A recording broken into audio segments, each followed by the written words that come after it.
The number one greatest design mistake I made was this week. I want to share with you my top 10 design mistakes. Mistakes.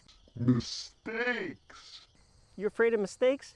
Well, I've made lots of them that I've made in the permaculture orchard over the last almost 15 years. Stay tuned.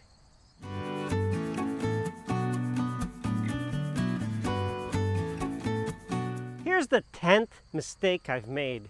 It's not the worst one, but it is a mistake. In an ideal situation, the orientation that you put. Orient, how do you orient? Well, I mean, how do you orient your rows or your aisles? How do you orient your arrangement? Even if you have two trios, a few trios, or an orchard row, the best in a cool temperate climate is to put them in a north-south orientation. That way the sun will come in and shine evenly on both sides of the trees. That would be an ideal if you're in a cool temperate climate. If you're in a hot temperate or even a Mediterranean or a dry, hot climate, I would say it would be the opposite. From what we've seen, we saw this in the south of France, in the semi-Mediterranean, Mediterranean climate, they're better off with an east-west orientation because the trees have a shaded side and they can grow things much better on the north side of trees where they get some shade. So how you orient depends on where you are. If you're in cool temperate, go with north-south to give maximum sun because you're sun limited. If you're in hot, cool Mediterranean, go with an east-west. I have neither. I have northeast, southwest. Actually, these are northeast, southwest orientation. And we have other blocks that are northwest, southeast orientation. Why? That's because this is the way the orchard had been set up when it was a monoculture apple orchard. So pragmatically, practically, this was what made the most sense to use. But for you, try to go with what's ideal for where you are. The 9th mistake I made, it's not the biggest, and I kind of know, is it really a mistake? It's certainly adjustment, is to plant without counting the maintenance time. You get excited, you want to plant, you have some trios you want to put in, you want to put in a bit of an orchard, but you may not be thinking maintenance time. And maintenance could be mowing the aisles, it could be maintaining the edge along these aisles, it could be pruning. Well, one of the choices that I made was using honey locust. And let me say, I would use, and I do use honey locust again, because it has other advantages. But one thing when you use a large tree, and the honey locust could certainly become the largest tree in our permaculture orchard, is the pruning time. These trees are the ones that require the most maintenance for technically a tree that doesn't produce a crop that we value or we use. They support others. If you go see some of those videos, we talk about putting grapes on them and so on, kiwi. But directly, they're not a crop that gives us something other than, yeah, foliage and mulch, yes, but they require quite a bit of time of maintenance. The ideal would have been, and we have adjusted and we do use, using something like seaberry, which become much smaller and really don't require any maintenance time in terms of pruning. So that would be a better choice. Plus, seaberry gives us a crop in our climate, which is really nice.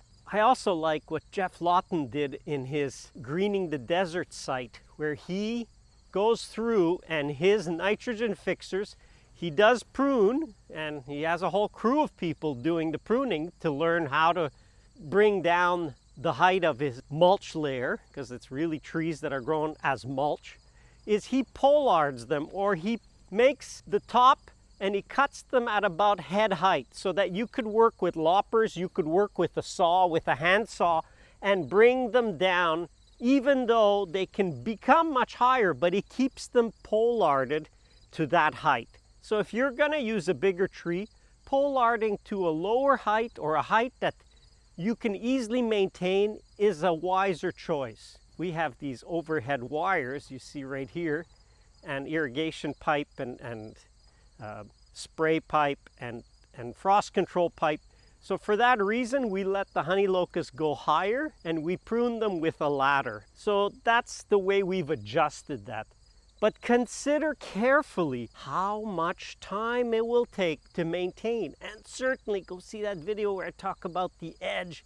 The edge is the most important and probably the one that will cause you the most maintenance time. So be careful what you put and how you design that edge. The 8th design mistake that I made was not planting what people expect to harvest in our area.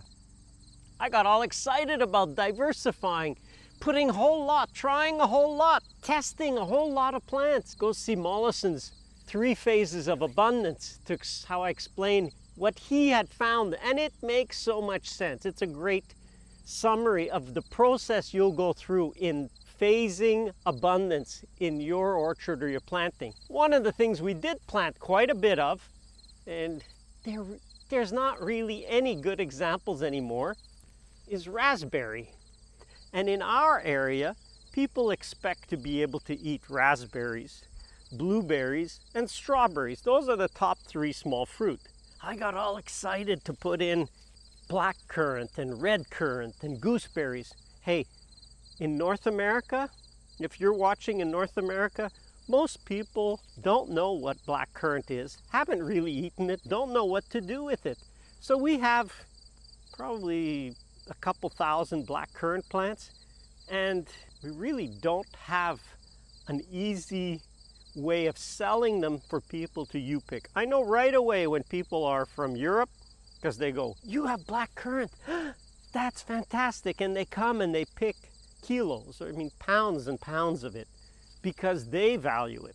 So start with what people eat. If it's blackberries, there's areas in the south in the US, blackberries, everybody wants put blackberries. If that's what grows well on your site, and always what grows well on your site, grow that first, especially if it's a crop that people know.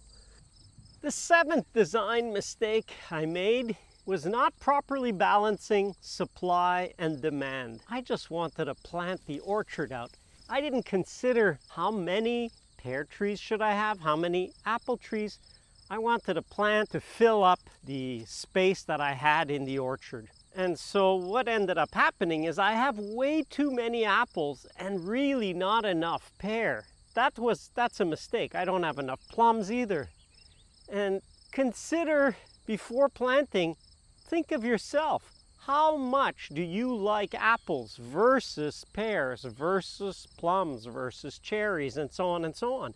Consider how much you would use if it's for your own use. If you're thinking of sharing it or selling it or going to market with it, then you really need to start considering how much on average do people eat apples versus pears versus plums versus all the crops that you may want to grow, and plant them accordingly to that proportion. You may be surprised, because if people get to eat plums, for example, and they get to try tree-ripened plums, they will eat far more than the average, guaranteed, because you just can't buy plums that are absolutely tree-ripened. It's a bit of a guess, but try to best guess it. I figured we had a lot of apples because we used to have 4,000 apple trees here.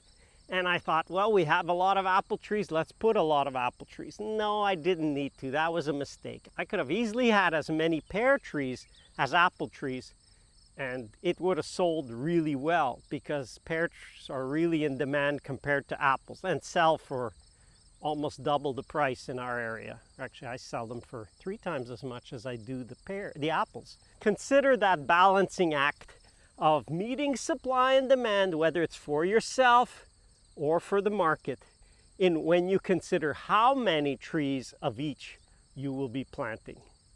Design mistake number 6, over diversify. If you get interested in permaculture and in a permaculture orchard and and wanting to plant, and you go, biodiversity is important, diversity is important, and it is. But if you get into a collecting mentality, a little bit like I did, and you go, oh, that cultivar, and this one, and that one, and this one, and this one, you can over diversify. You can do so much that it comes to a point where you realize, yeah, no, I don't want that. No, I don't want that. And that's good. But what happens is you'd really want to focus on testing. Step one, go see Mollison's 3 Phases of Abundance. That video really describes well. He understood what you will go through. You want to test on a small area as many different things as possible. That might mean species. What grows well? It might mean cultivars. So if you go, that species grows well, but I'll test a whole range of cultivars. And that's good in a test area. But then when you start planting out, and when we start planted out acreage, realized, you know what? There's some of these that probably they weren't tested. They were just planted because it was part of the diversity. I want a lot of diversity, and I want this, and I want that. And in the end, what happened was there's some that we're now cutting and overgrafting because they weren't a good choice. They were not properly tested for our area. Hey, that's my mistake. You can over diversify as well, but what it's important is really test. Another thing I often say is figure out what grows well. Well, I mean what grows like a weed. It doesn't take any effort. It just grows like crazy on your site. And if you can have 10 species that grow like weeds and that grow well together, chances are they do grow well together, then that will be really a great result. So be careful with over diversifying when planting out large areas. Make sure you test before going big. The 6th design mistake I made was not testing properly before planting out the whole orchard. That was a serious mistake. Why? Because I would plant things that, first of all, I had never even tasted. Now I taste this one and I go, ooh, oh yeah, for a red pear, this is very good. I should have 30 of these trees. I only have 1. But if I take this one, which is an amazingly productive pear, the tree, look at these leaves. This tree produces leaves that there's nothing, there's nothing wrong with these. They're all nice, shiny, no disease, no insect even hardly eats the leaves of this tree. And look at the fruit. Well, they're a little small this year because they're so abundant, but usually there is a lot of fruit. They form nice. There is really very little insect damage and all. And then you go and you think, oh yeah, look at this one. Oh, wow. Ooh, it's not even just sour, it's super tart. Like it just dries up, it's astringent, it dries up your mouth. Make sure you taste test before you plant out many. You say, I want to have 2 pear trees. Well, please try the pears before you buy. And ideally, if you can, if you're going to plant a lot, try it on your property, testing to see if it's hardy, testing to see if it's disease resistant. You can research some of that first, which you should, but then testing it on your site is always a good precaution. Number 4 design mistake I've made is to not plan properly on having an early season, mid-season, and late season cultivar for a species that I know grows well in my area. What are you talking about cultivar? Go see that cultivar video that I made to clarify that. So if I say plums, I'm just using this one as an example because it's an early season plum. They're finished. They all fell, found one on the ground. If you have a species that you know grows well, make sure you try to have at that early season. This would have been equivalent to an early season plum. Then we have our mid-season, which we have a lot of, which is our Mount Royal plum. And that fruits for 3 to 4 weeks you can harvest from them. So that's great, mid-season. But then I have nothing after that. So I love plums and I want to have more plums, but I'm not planting more of the ones we already have a lot of. What I want to have is to extend the season. So if they're, let's say 4 weeks Mount Royal, And if I could get an early season plum that will produce for 2 or 3 weeks earlier, from early August, and then have a late plum which will produce for, let's say, from middle to late September, that gives me 2 weeks at the end and 2 weeks at the beginning of the season. So I go from a 4-week harvest to an 8-week harvest. If you love a fruit and you say, I really love plums, you want to have the embarrassing problem of going, you know what, I'm totally sick and tired of eating plums. That's a good problem. That means your body is telling you, listen, you have absolutely filled all of your body reserves with the nutrients from plums. That's what you want. You want to be so filled with abundance for a certain one that you don't want to eat them anymore. But you may not reach that, and probably won't reach that with just one cultivar. Try to diversify early season, mid-season, late season for the same species, and that goes for every fruit tree. Try that to extend your season and your enjoyment. The third biggest design mistake I made was that I didn't concentrate my effort on a smaller area and finish that, meaning trees, shrubs, perennials, vines. Get everything planted in that small area and then expand from there. That would have been a really great thing to do. No, that's not what I did. I planted the 3 blocks of the orchard, just trees. So it took 3 years. I did it over 3 years. And then we came back in the 4th and 5th year and started to put in shrubs. And then after that, we came back and put in perennials. Well, it would have been much better to do all of it in one area and then expand from there, because some plants like this hascap berry, and even there's some black currant, red currant especially, they like to get a little more sunshine. And after 3-4 years, the trees are starting to almost be full volume, full size, and they're creating a lot of shade. And now that I put these small shrubs in, they're maybe half the size they could be. That has cost me a lot on production of the shrubs. That's why I say now, start with 2 trios. Get it fully done. 6 trees, 6 trees, 2 shrubs per tree, so 12 shrubs put in, and 10 perennials per tree, so 60 perennials. Plant that out in one weekend. Get it all done. In 2 years, you'll be able to multiply that by 10 if you want to go bigger, because you'll have all the material you need, and it will help you so much to expand. You'll have everything. It'll be cheaper if you want to grow your own, and the plants that you put in, because they were all put in at the same time, will really grow and fill that space quickly. So concentrate on a small area before going and planting a lot more. The second biggest mistake I've made in the design of the permaculture orchard relates to the density of the trees of the planting, and relates to the spacing. I still hesitate to talk about spacing because it depends. Like most things permaculture, it really depends. It depends on your soil, it depends on your climate, it depends on the species you plant, it depends on the rootstock you use. So you say, well, how am I supposed to know what to do? Look what other people are doing on a similar soil, ideally in your area, and if they're growing something in a way that you say, well, that's very similar to what I want to do on a similar soil in my area, then consider going with what they're doing. This spacing that I used, I thought, you know what, this is sand soil. Trees are not going to grow so well here.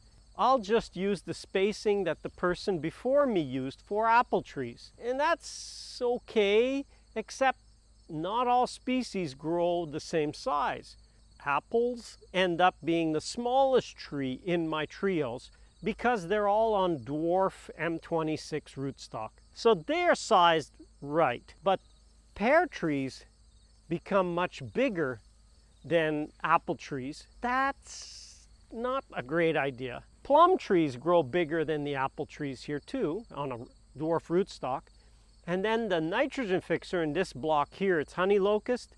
definitely doesn't grow that size. My original spacing, which was 8 feet by 12 feet, so 8 feet between trees in the row and 12 feet between rows, is just too tight for many of the trees in here. It requires more pruning, just requires more work that way.